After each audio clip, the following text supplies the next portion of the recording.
kaibigan. Ako nga pala si Ronel Magarce. At ako si Joseph Pactana. Ito ang Philippine Student Alliance. At ngayon masusubaybayan natin ang debate mula sa magkabilang grupo ng Western Philippines University ng second year Marine Biology. So ngayong araw ang topic na pag-uusapan natin o magkakaroon tayo ng debate patungkol sa artificial intelligence. Oo nga, partner, mukhang nag-iinit ng artificial intelligence ngayon sa mga college student na mga kagaya nito.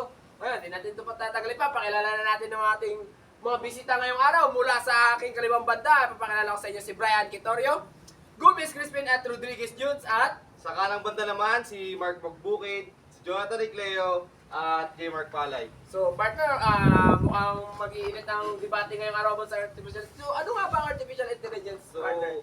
artificial intelligence lang naman ay isang teknolohiya o computer system na nakakapag-process o nakakatapos na isang gawain nang wala nang kailangan ng isang tao o walang presensya ng tao. So, ang pagkakalam ko, artificial intelligence, isa rin nagawa ng tao. So, Tama. partner, di natin ito patatagalin pa. Simulan natin ang tanungan.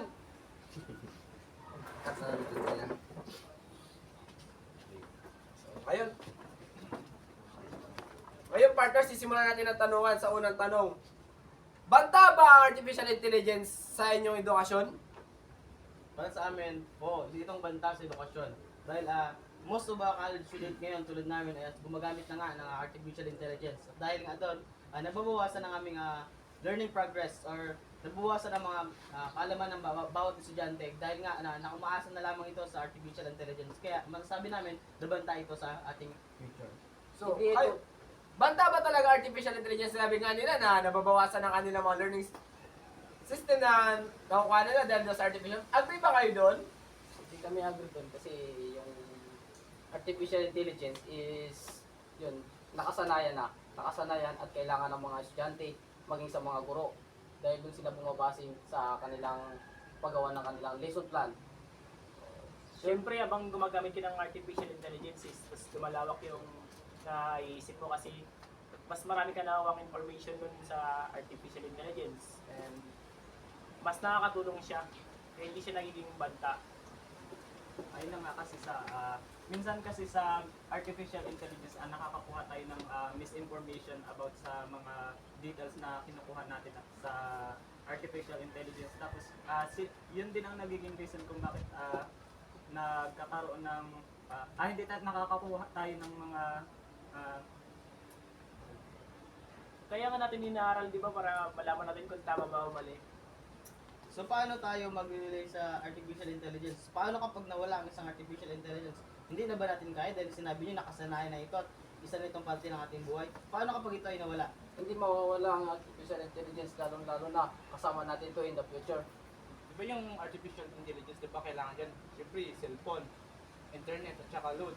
So, halimbawa, sa school, yung teacher mo, biglaan may pinagawa sa'yo, pero kailangan mo gumawa ng ay gamit ng artificial intelligence. So, ikaw ngayon, wala kang load. So, anong gagawin mo? Siyempre, aasa ka lang sa artificial intelligence eh. So ayun nga, Grabing init ito, partner, ng mga debate ngayong araw. medyo may touch ng pagkamawain eh. So, mga Magandang ganyan. side yung naririnig ko din sa kabilang banda, partner, pero wala akong kakampihan dito, partner. So, dahil dyan, dadagdagan natin yung tanong. So, bakit madalas nang ginagamit ng mga estudyante ang AI? Oo nga, bakit nga ba madalas ginagamit ng estudyante ang AI? Sa paanong paraan bakit nila gagamitin ang AI sa ilang edukasyon? Kasi yung mga estudyante is nagiging tamad na sa paggamit ng AI. Instead na mag-focus sila sa kanilang critical thinking is nag-rely na lang sila doon sa kung ano yung magbibigay sa kanila ng AI. Yeah, kahit sa simpleng buhayin lang. Tulad nga sabi niya, yun nga, nagiging tamad yung mga estudyante dahil nga sa AI. So, oo, napapadali yung kanilang mga ginagawa or nakakuha nga sila ng mataas na marka. Pero paano naman yung kanilang sariling pangkaunawaan? Hindi kanila kinagamit yung kanilang sariling isip. Nakanilay na lang sila dun sa AI. So, banta talaga siya. Actually, hindi talaga yan para sa akin sa estudyante, hindi talaga yan nakakatamad. Depende sa estudyante kung paano niya ginagamit kung ina-apply yung AI para gumawa ng mga task, performance test na binibigay ng teacher at para gawin sa pang sa school pang. Pero aminin natin na most of college student ay yun na yung ginagawa. Nagiging tamad na, lumaasa na lamang doon sa AI. At ang disadvantage ng magtala sa paggamit ng AI. So, mauna kayo? Ganito kasi yan. mas madalas na ginagamit ng mga estudyante na tulad namin, yung artificial intelligence para mas mapadali yung mga ginagawa namin. At mas ano kasi mas as a student, mas mabilis at least ano siya, less yung nakakain na oras. Kumbaga sa panahon ngayon kailangan kasi ano, kumbaga advanced na ba? Iba pa rin pag advanced na dapat gawin natin yung mga bagay na to. Pag may AI, mas napapabilis yung mga ginagawa natin. At marami pang magagawa. Minsan kasi yung AI is hindi nagbibigay ng accurate na information. Kapag minsan di ba madalian tayo kumukuha ng information sa AI is hindi na natin siya na nasusulat ng maayos instead na maglagay tayo ng mga sarili nating opinion dun sa kinuha nating information is ginakopya na lang natin at saka nagre-relay na lang tayo. Yun nga, tulad nga sabi niya, yun nga, somehow meron naman talaga magandang effect yun, pero somehow meron talaga siyang negative effect. Dahil nga doon, nagiging, yun nga, yung pinupoint talaga namin which nagiging tamad yung isang estudyante. Dahil nga, sabi niyo nga, hindi kayo nakakonsume ng mahabang oras. Hindi nga mahabang oras nakakonsume yung ngunit, hindi naman sigurado na tama yun na lalapag yung sagot. Kasi nga, hindi naman, tulad nga, sinabi niya, hindi naman laging accurate yung sagot ng artificial intelligence. Hindi naman kami tamad. Inaaral din namin yun.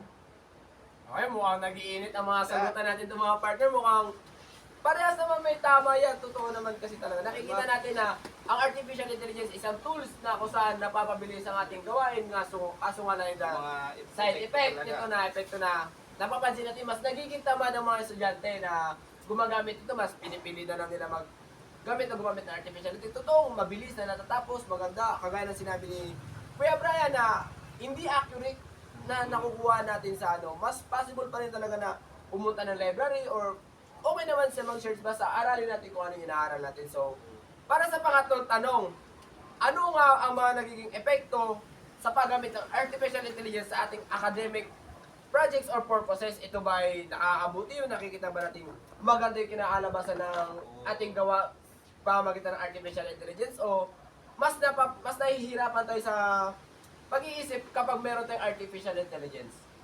For me as a student, kagaya ko na na-apply ko talaga yung AI sa pag-aaral kasi kumbaga hindi naman sa pero kasi mas napapalawak ko yung idea ko at natutukan yung knowledge ko para gawin yung mga performance tasks dahil sa AI.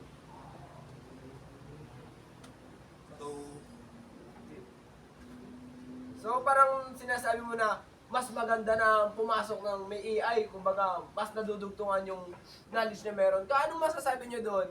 So, para naman sa amin, as a negative effect yun, kasi nga, meron siya negative effect doon sa future natin. Kasi nga, mataas yung halimbawa ngayon. Kasi ngayon sa pag-apply ng trabaho, as a future, magkakaroon naman talaga tayo ng trabaho. So, sa pag-apply ng trabaho ngayon, napakarami ng process. So, kapag yung AI, nakaasa lang tayo sa artificial intelligence, doon nag-aaral pa tayo. So, paano ngayon yan, pag nag-apply tayo ng trabaho, aasa pa din ba tayo doon sa artificial intelligence? Kaya nga sabi mo, di ba, na kapag mag-apply ng trabaho, nandun na yung artificial intelligence. Di ba, nakapasok na yun. Kaya in a future, mas mabilis tayo makakapasok ng isang trabaho dahil merong AI. So, aasa pa rin talaga tayo sa artificial intelligence. Yun yung gusto mong sabihin. Siyempre, Hindi aasa tayo aasa talaga tayo sa artificial intelligence. Kasi yun yung kumbaga kasama na natin in future. Yun Paano yung sasabihin sarili kanina. natin pag-iisip kung patuloy tayong aasa sa artificial intelligence? Paano tayo? Para tayo mas uunlad tayo kasi mas marami tayong malalaman through AI, artificial intelligence. Kaya nga yung sinabi ko kanina nung una pa lang, di ba yung AI kailangan may internet, di ba? So sa lugar na yun, paano kung walang internet? Hindi lang So, naman tungkol sa internet yung AI.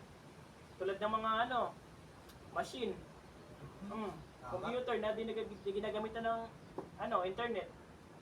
Tsaka totally sa panahon kasi ngayon, kumbaga advance na talaga.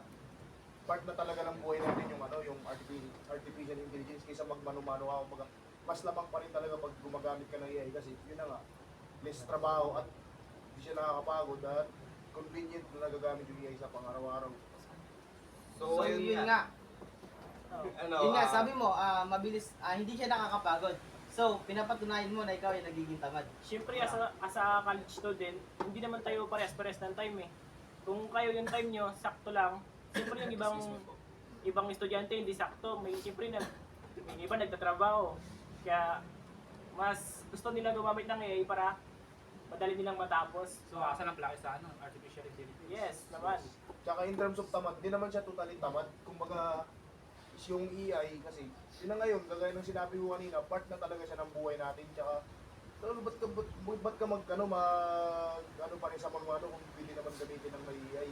So ayun nga, bale yung mga punto nila dito ngayon, partner, sila nakadepende talaga sa AI, sila mga independent talaga. Independent talaga eh. Talaga Partner yung mo punto nga, nila eh. nag-iinit yung mga ulo nila partner eh. Parang kailangan natin dagdagan eh. kumuha ng robot pang awat dito eh. Hindi ko alam eh. Kung dinata natin kaya isipin to eh. So ngayon, dahil dyan, dagdagan natin yung tanong.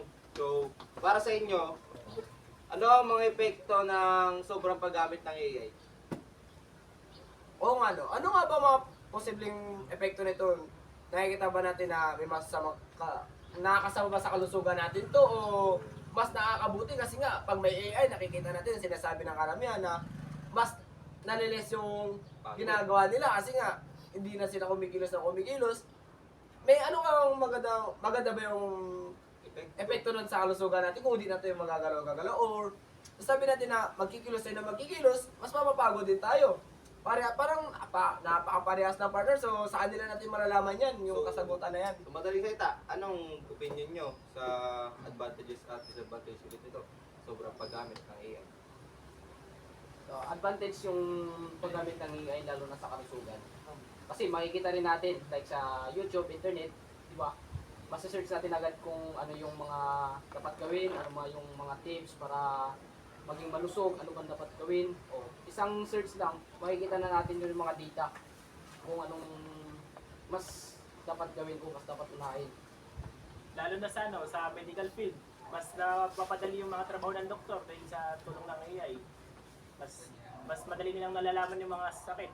Tsaka yung bagong mga machine ngayon na ano ng AI, kumbaga sa ospital, like sa ospital yung mga makabagong machine, mas napapadali yung pag ano ng product or gamot para maano yung pati yung machine din. So, ngayon, agree ba kayo sa mga sinabi nila? So, para sa amin hindi kami agree doon. Kasi nga, disadvantage yung AI sa ating tulad ng tanong nyo, sa ating kalusugan. So, alam natin na yung AI ay hindi lang about internet. Tulad ng sinabi nyo, hindi lang internet, hindi lang about academic. So, ang AI is about machines. Nabanggit mo yun na machine yung AI. So, sa pag hindi paggamit ng AI, nakakaayos din yun ng ating kalusugan. Kasi nga, example, sa paggamit ng mga machines ngayon, which is, example, pagmumotor, isa siyang AI. So, kapag naglakad ka, sabi nyo about kalusugan, kapag naglakad ka, magiging physically fit ka or magiging maayos pa yung kalusugan mo. So, pasok pa din siya doon na kapag hindi ka gumamit ng AI is maayos pa rin yung kalusugan mo. At may conserve mo pa yung ating environment. Dahil nga yung AI is nagpo-produce talaga ng mga chemical na hindi dapat na nalalanghap ng ating environment. At ngayon partner, para sa uling katanungan, sang-ayon ba kayo na tanggalin ang artificial intelligence or ang AI sa edukasyon? Yes, nangayon kami. Kasi mas maganda kapag walang artificial intelligence kasi mas makaka-boost yung mga estudyante. Anong purpose ng utak kung aasal sila lagi sa artificial intelligence? Hindi naman kasi lahat ng information is kaya ibigay ng teacher natin. Okay, continue. At saka as a student, hindi naman kasi lahat, kumbaga limited lang din yung alam natin sa ano. Kumbaga kailangan pa rin natin ng AI. Tsaka hindi ako sang-ayon na natanggal yung AI sa edukasyon kasi kung ito naman yung mas sa panahon ngayon, ito yung paraan para mas mapabilis yung yung gawain at mas mabilis yung mas ma-improve yung natin learning system. So, kung true AI pala talaga yung aasahan natin, ano nilang yung magiging silbi ng ating library? Ganito kasi yan, di ba? Hindi naman kasi lahat ng library is kompleto sa gamit. May mga library na kulang-kulang sa libro. Paano pag may gusto kang pag-aralan wala naman sa library na yun yung libro na hinahanap mo? Paano ka mag-aaral? Pero mas accurate yung mga nakukuha natin dun sa library. Sa may AI kasi is hindi accurate yung mga information dun. Paano nga pag wala sa library na yun yung gusto mong malaman? Dito kasi sa atin, hindi lang naman isa ang library dito. Pwede ka naman makapunta ng ibang eskwelahan para makakuha ng information ng mga information. mag-aaksayang ka pa ng panahon o oras kung pupunta ka pa sa ibang library. Maliban sa mga library, meron tayong mga bookstore. So, pwede naman tayong bumili doon kung meron naman tayong budgets, di ba? Pero kung kasi ganun din naman, through EI, gagastos din naman talaga tayo. Hindi naman kasi lahat ng tao is mayroong budget. So, kapag gumagamit ka kasi ng EI, gumagastos ka pa rin talaga nun. Sa college student kasi hindi naman lahat talaga may kakayang bumili ng libro sa bookstore kasi yung libro na yun may kamahalan which is sa EI, magpa-load ka lang at mag-search ka lang sa internet, maka-access ka agad ng mga source. Mas mahal ba yung libro kaysa sa mga machines ngayon na ginagamit natin sa EI? Hindi mo naman kailangan bumili ng laptop para magkaroon ng information. Pwede naman yung cellphone mo. Mas mahal ba yung libro sa isang cellphone? Mas mahal ang cellphone. Mas Pero- mahal ang cellphone kasi mas convenient dito nakagamit. Tsaka kung libro lang, yun lang. Kunyari, ang nilalaban ng libro, isang topic lang. Ang cellphone kasi, maaari mong makasearch ng ibang source or ibang topic na i-search mo lang, maglalabas ka agad. Saka Hindi siya kagaya ng libro na isang source lang at isang ano lang. Kung baka yun lang yung laman yun. Hindi ka, unlike sa cellphone na lahat pwede mong i-search. Ganun. Mahal nga ang cellphone, pero mas magagamit mo yun ng mas matagal. Yung AI kasi karamihan sa AI nanggagaling din sa aklat. Hindi siya doon din nila kinukuha yung mga nakukuha na mga information doon sa. Kaya nga, ba't mo pa kailangan ng aklat kung nasa AI naman? Ikaw na nga mismo may sabi. So, bakit mo kailangan ng EI kung nasa aklat naman? Babalik ko sa iyo yung tanong. Mukhang nag-iinit na to, partner. Mukhang sa huling katanungan na to, magkakaroon tayo ng matinding debate, partner. So, para sa nga lang, kailangan na natin tapusin ang debate ito at maraming salamat sa inyo. Mukhang ako, partner, sa huling katanungan, ako hindi rin ako sang-ayon na tanggalin ng artificial intelligence sa pag-aaral at ngayon na kagaya ng aking mga kapatid na ginagamit ito sa pag-aaral kasi nga mas kailangan nila. Pero may part din na sa panahon, kagaya namin noon na walang internet na ginagamit. Pupunta kami ng mga library, nakakapag-aral kami ng maayos. Ganun kami dati. Hindi na namin kailangan ng AI na yan o artificial intelligence. Sa ngayon kasi masyado ng modern yung mundo ngayon, partner. Mukhang hindi natin kaya nang wala talaga ang AI. So, para sa partner, sang-ayon ka ba? Yung opinion ko kasi talaga, wala akong gustong kampiyan sa alang dalawa eh. Kasi wala naman talaga, opinion ko lang to. Yung AI rin talaga kasi, may mga parte siya ng buhay na kailangan natin, partner eh. Oo, So, tama. may iba rin talagang bagay na hindi mo na kailangan ng AI, yung practical na ano mo na lang, kakayahan yung kailangan mong gawin o gamitin para matapos yung gawain na to. Though yung iba naman, kailangan mo talaga ng AI, lalo na pag wala kang extra kaalaman. Nakadepende pa rin talaga, partner, sa gagamit ng gagamit AI, pa rin no? Kung talaga. paano nila gagamitin si AI. So, Paano yan? tapusin na natin ito, partner. Ako nga pala ulit si Rodel Magarce. At ako naman, si Joseph Pactana. Ito ang Philippine Student Alliance. So, Kamayan tayo, mga partner. kumain tayo mga kaibigan. Ay, ganun sa